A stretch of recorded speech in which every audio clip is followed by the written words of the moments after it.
তারপরে পিসটা উঠছে না। এই এক পিস মাছ খেলেই তো পেট ভরে যাবে না। তারপরে আবার একটা ভাজা মাছ দিয়েছো। বাটা মশলার জন্য এরকম গাঢ় হ্যাঁ হয়েছে। হ্যাঁ, তো বাটা মশলা দিয়ে রান্না ভালো হয় না। হুম। এমনি তোমার ওই প্যাকেটের মশলাগুলোতে দানা দানা থাকে।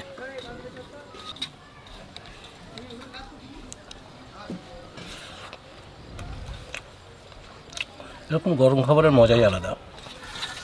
এত সুন্দর লাগছে না ঝোলটা, টক টক লাগছে, আর ধনেপাতার সেন্ট উঠছে,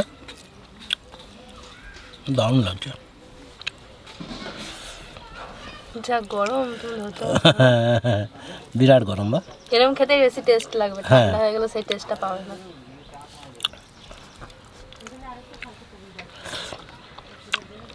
মাছটাও খুব স্বাদ, এত স্বাদ না মাছটা, টাটকা মাছটা এর স্বাদই আলাদা হবে।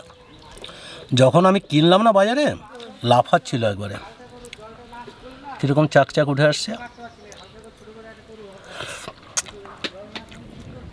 তোর বোনি খুব ভালো খাবে মাছটা।